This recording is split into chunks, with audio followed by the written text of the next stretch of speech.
Hey everybody, it's Kip with DT4EMS. We're all about saving yours while you save others. Now, if my hoodie or my shirt or our slogan offends you, by all means, check it out. It has started more conversations and helped me bring up the subject about violence in healthcare more than any other thing that I've tried in 20 years. So it's really a pretty great deal. However, in today's episode of Chronicles of a Culture Changer, I'm hanging out with a new friend, actually a new family member, Brian Sparky Sparks, who is a paramedic in Alabama, and we met last week during the Train the Trainer program and had an absolute great time. He is an awesome guy, and I'm just going to talk to him a little bit about his thoughts about DT4EMS's EVE and why he thinks it's important to move forward and train staff and what his brain has gone through over the past week since training and things like that. But without further ado, Brian, would you care to do a little introduction about yourself and your background and what got you into EMS and all that sort of stuff? Yeah, sure. Heck, yep. Brian Sparks, been in EMS for 27 years, paramedic for about 20 of those. Have a background in law enforcement for a couple of years early on in my early EMS career. A supervisor at my service, also a training officer, and also a training officer for the region for the state of Alabama EMS system. So we cover about 11 counties in the northern region. So that's pretty much my gig. That's right. And until you just mentioned it, I actually forgot that you told me that you helped out with that region as far as in the training. Just kind of jumping right into things. Did you have preconceived notions before you came and took the training? And then if so, what were they? And then did you have any thoughts after the training? Yeah, I mean, the way it was kind of, Todd Orion is a friend of mine, and he is an instructor for the EVE class also. And so he had talked to me several times. I had tried to get into his class, but it just kind of never lined up. So I knew a little bit about it going into it. And obviously I looked in the website and some of that, but I really was expecting it to be more of a physical class than a mental class. And it really turned out to be more of a mindset mentality along with a physical, which was wonderful. And so it really kind of retrained the brain, so to speak. So that was a pleasant surprise.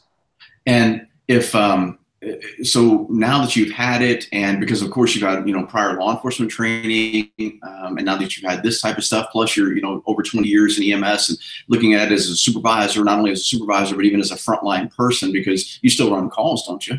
Right, correct. I'm typical is on the truck as a paramedic, but then I have a secondary supervisor role. Gotcha. And so now do you think what we teach or what we share would be an important message for others in EMS and fire? Oh yeah, absolutely. I'm excited about it because I'm hoping not only to get my company all the way trained and everyone that comes in. I know we're going to teach all the new hires as well as all the existing employees, and it's going to be kind of one of those requirements for employment kind of thing.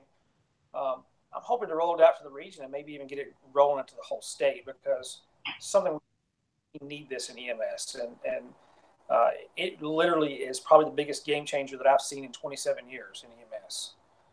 Well, I thank you for that. And, because the game changer thing or the whole mindset shift is what a lot of people have said over the years. But like I share in class, even for the first 8 or 10 years I was teaching, I was still teaching, wrong. What I was doing was teaching law enforcement type stuff or martial arts type stuff to the healthcare provider when I really didn't look at see what the real problem was. And would you agree that we have a unique way of changing people's minds that are in healthcare? Meaning we might have somebody who's really, really, strong, tough, and can handle their business in anything, and then bring them to a middle ground. And the same with the person who says, well, I have to be a victim and I can't do anything about it, and bring them to that middle ground, giving them the ability to have a critical thinking skill under stress. Would you agree that that's fact? Oh, absolutely. Even in our class, the 12 people that we had in our class, we had everybody from a person with some training of martial arts to, like myself, having a little bit of law enforcement background, and all the way down to some of the meekest young females that you would ever meet. And by the end of the class, everybody was kind of on the same level. There was, it really didn't matter your size or your training previous or whatever. It brought everybody into kind of the same point. And that's exactly what we need. And, you know, that's really the best that any training or any program can do for any subject, is try to get people to have the ability to have a, you know, critical thinking skill. And when you look at it, would you say, based upon how we showed the different examples, would you agree that DT4EMS EVE is not only a self-defense class, but is truly a de-escalation program when you think about the definitions of what the world believes as de-escalation? Yes or no?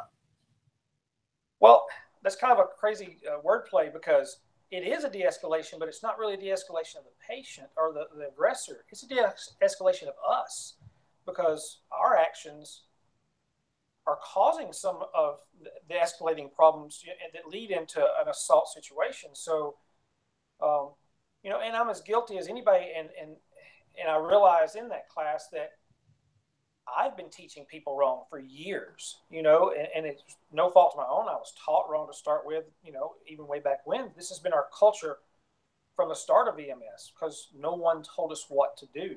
That's right. And now we have a path to follow. And you know, that's why I think it's the most important. By far, this is the best class that I have ever taken of all the classes I've ever taken in my entire career. And we've just got to get it forward. We've got to get it pushed out there to everybody. And, you know, I mean, that's, yeah, I hope you understand that that's what I live for, is for when people to say that, you know, this was the best class and, you know, that I've ever had. And it never gets old. I love that. And I think that the reason people like yourself say that is because everything that we say well, let me back up. Would you agree that every single slide that we show throughout the entire program is factual? Oh, yes, absolutely. 100%. And that at no time did we ever argue with a person who had their butt planted at a seat. At no time were we calling someone out. Instead, what we were saying is, you know this is true, don't you? And their brain started going, actually, that is true. And so we're not wrestling with a person. We're not wrestling with the administrator. We're not wrestling with their risk management. We're not wrestling with the nurse. We are wrestling with culture. And as soon as you get a chance to lay the facts out, people see the difference between, you know, the fact and the culture, which a lot of times is unwritten policy. And they go, oh my gosh. And then, you know, like you're like, they didn't intentionally teach us wrong. I was taught wrong. But it wasn't on purpose. It was, like you said, nobody told us what to do. And sometimes more importantly, nobody told us what not to do. Would you agree? Absolutely. That is exactly the way we all felt. The whole class felt. Now, a quick point. Because you'd had the law enforcement training, I did something in your class where every time I have a police officer in the room, I'm always happy because I go, woohoo, I got one. Same with a martial artist or somebody that trains regularly, somebody that can help drive the point home. But when you were with the law enforcement side, I turned around and I brought it up and I said, hey, tell me one thing you learned in the police academy and all of the defensive tactics that was actually defensive. And could you name a single thing? No, because it's all aggressive. Because the academy, you know, taking an aggressive stance to control. Because you're supposed to, as a police officer, we're all working on the mechanics of arrest and control. We're trying to take custody of a person whenever it comes to using force, right? Correct. Absolutely correct. And contrast that with healthcare, where we're supposed to be operating under consent, and who would consent to pain and who would, you know what I mean? It's just that when you really look at a lot of the things, you go, oh my goodness. But switching gears for a second, did you have fun in class? Well, that was the best week. I mean, that was an absolute blast, you know. You get sore, you get tired, but we had fun. Right. I was a little sore that last day, I'll have to admit. You know, these old bones don't move like they used to, but you know, but it was nothing so physical. I mean, I'm a large guy, you know, I'm a little out of shape, but it was nothing so physical that I couldn't handle it, and it was nothing so physical that even the smallest person in the class couldn't handle it. So, I think there was more laughing than there was learning it sometimes. You know, it was a lot of fun. Yeah, and it's interesting because if what we say that we're trying to do is to change the culture, and we're looking at getting only a few small things, but please don't give those away. You know what we talk about, and you know at the end of the class, what we're really trying to get our people to get. But you know, the culture change in thinking is number one. I mean, that's what's most important, and we've said it for years that if I could get people to understand one thing, and that is that there is a difference between, you know, the fact of I have a patient, I have aggressor, and that there's no such thing as a combative patient. that we could reduce assaults instantly in healthcare. Would you agree with that? Oh yeah, I think we'll by 90%. I mean, you know, just by controlling our own actions, and then the other 10%, then you know that's where the additional techniques come in. Well, so, because did we ever say you're not allowed to defend yourself physically? Have we ever said that?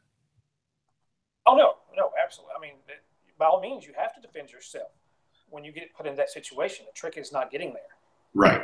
But that's the truth of all self-defense. I mean, really, when people look at self-defense as a whole, that should be the goal of self-defense, is not beating someone up, not killing them, choking them, destroying a man in 3 moves. But the true self-defense, when we speak about it, how it is in our country and what we have to face, it's about not being there to begin with, you know. But if we do find ourselves there, how to extricate ourselves from that situation. But at the same time, we have to be very cognizant of the fact that telling people that they can, you know, talk someone down while they're in the middle of being attacked is flippin' ludicrous. And, you know, you wonder why people refuse to train at times, or they shut down or dismiss anything that comes along with de-escalation, because they believe, well, you know, you just talk them down. Well, really, if your talk down stuff is working, why is violence the leading cause of lost work time in all of healthcare, leading to injury, leading to that lost work time? So if your stuff you've been trying isn't working, but yet we've got all these other people over here going, oh my God, check this out, you know. And it's not because I'm that smart, it's because I've learned from people like you how to get better, you know. Let's see. And then how about, because you were lucky, and I'm sorry, I shifted my gears here and I had to keep my ADD brain back on here. Do you have anything at all that you think would be important for, say, someone in your position who is looking about training staff? Do you have anything that you would maybe say to them? Like if you had another person you met at one of the training things where they're like, hey, I heard you guys did this, you know, ninja chop suey stuff over there. What was that all about? Is there anything that you would tell someone up here about this and why it would be important for them to train with us? Sure. You know, one of the aspects that you brought up in the class was about winning the minds, and you know, winning the minds is half the battle, and that went for not only the employees that are going to be taking the class, public, and some of the things that you teach in the class, which I had never thought of before. That you know, I think when people see it, if they can take the class and they see it, they're going to say, he's not telling me anything I didn't already know. I was just shutting my brain off to it because the culture has taught me that I need to be this way. And you know, and it never felt right to start with. And now there's someone telling me it's okay to be what you are supposed to be, which is supposed to be somebody helping somebody. And, you know, and now I'm giving you the tools to go out and be the best paramedic that you can be, or to be the best EMT that you can be. And, you know, and you don't have to take what's going on. And I think that alone is going to cut the assaults dramatically. And then, like I said, and then when you do find yourself in that situation that you just can't get out of, then, you know, then you do have some techniques to assist yourself in creating that time to get away. That's right. It's just, we should have had this 25 years ago. You know, this is one of those things that, why someone hasn't already done this, you know, why someone didn't raise the red flag. Kind of mad at myself or not, you know, because I've been in it for such a long time and I've seen the problem and always knew it was there. And it was always a lot worse than anybody was saying, and we all know that. Mm-hmm. All already know that. You know, we're letting the bean counters tell us how bad it is or how bad it's not. Right. I mean, no, on the street, we see it. So. Well, an interesting thing when we talk about how bad it is or isn't, I of course threw it out there to Kathy, but just to prove it, because I've been saying it for years, that 80 to 100% of every room, everywhere I've been, admits the fact they've been criminally assaulted. Yet only 2 to 3% ever admitted, or ever reported it, and especially like formally. Did you see those same or similar statistics in the room while I was there? 100% of our class. So 100% of 12, we have 300 employees, 12 people took the class. 100% of our class have been criminally assaulted. I think 3 was reported. And then that was just reported to supervisors. That's not counting police. I know the facts of the class and the dynamics. 1, had an official police report done that went all the way through the court systems. So personally myself, I reported one and then ended up dropping the charges due to peer pressure. So, interesting. And yeah. What's ironic about all of that, so that means that every study that was a published study outside of what we at DT4EMS have been doing, which is the boots on the ground and showing you. I mean, we're like, look, here's your room. We were defining what a criminal assault was, did we not? We defined the difference between a criminal assault versus grandma touching you. And 100% of the room admitted, criminal assault. But only, 1 or 2 had actually ever really made it, one that you knew of making an actual formal type of a report. Well, so then that means that the news media, the police officers, the prosecutors, the judges, the ENA, the NAEMT, the National EMS Management Association, the Bureau of Labor Statistics, OSHA, that means everybody's information out there is greatly underreported then, isn't it? Absolutely.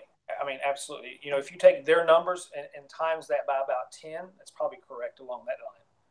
Yeah, and what's funny is for years when I would try to say this stuff and I would share it on social media, they would call me a fear monger or this or that. And I'm going, I'm just trying to preach the facts. And was there anything that I did in the class in the 40 hours that you spent with me?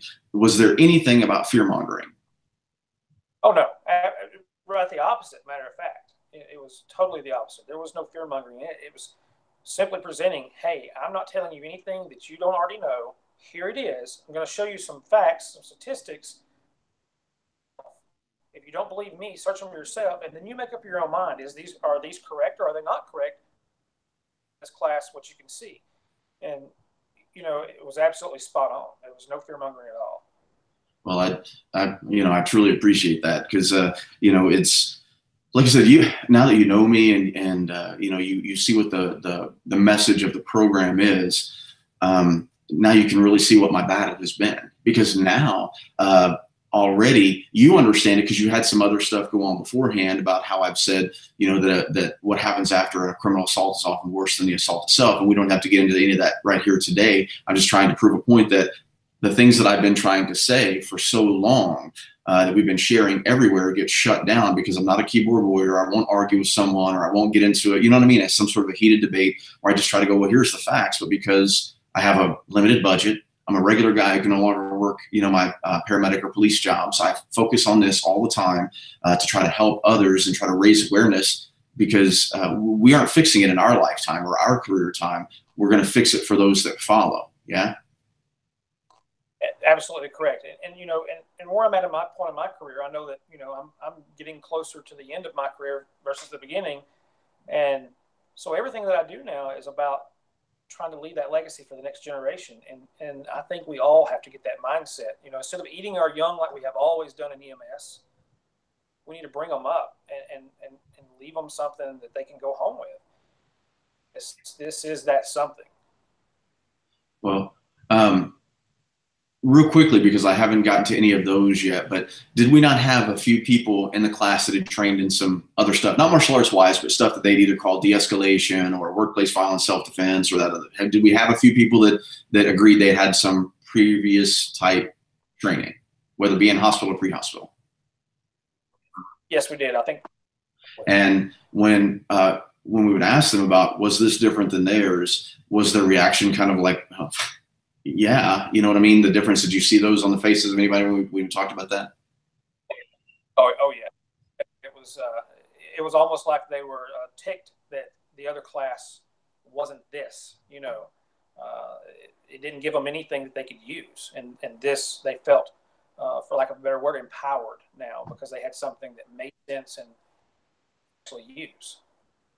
So in the big scheme of things, I think we kind of hit on this a little bit earlier. Would you agree then that what we're really trying to do with changing the culture with violence in healthcare is really dependent upon the provider having, that's that frontline person, having those critical thinking skills on how to handle the true reality-based, volatile situation involving human conflict. So they have to have a critical thinking skill. And do you think we give them that? That's what opened my mind. I've always thought that I was pretty savvy and could talk my way out of anything. And, you know, there's been an ongoing joke that a lot of the people around my service call me the snake charmer because I'm able to talk psych patients down so well. But that's what got me, you know, I didn't talk that one down. And so that was totally the wrong mentality. This just gave you all the tools that you need, you know, and it's like I said, it's nothing that you didn't already know. It's just, it puts it in a way that opens your brain up that says like, hey, here it is. You've heard this a million times. It's okay to go that path.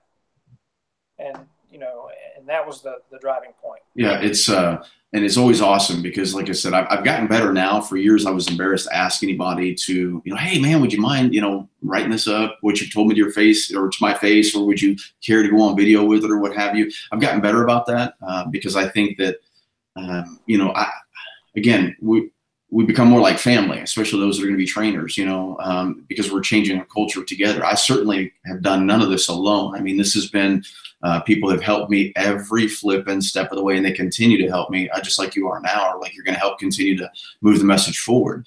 But, you know, so we don't leave Todd out. I mean, anytime that you're doing any of that stuff on the regional thing, we need to try to get Todd involved because he's a great dude, and he's really tried so hard to, you know, get a foothold in Alabama. And I think now with your team's assistance, they're really going to do something, because for forever, he was the only one we've had in Alabama. You know, we have people all over the place everywhere else, but man, Alabama's been tough to get into.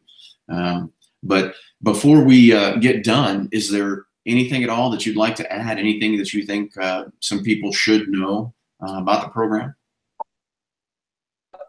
And like you said earlier, this is not a Bruce Lee Kung Fu class. It's nothing like that. You don't have to have a lot of big physical attributes. As a matter of fact, I've had a couple of employees to hit me this week, you know, trying to ask me some questions about the class. They're all excited. They're wanting it, a bit about it, and they're starting to, you know, we have our naysayers, obviously. We'll get those. Once we get to the class, they'll come around just like I did. I was a little bit of a naysayer when it started. And you don't have to be some super pumped up physical jock to do this class.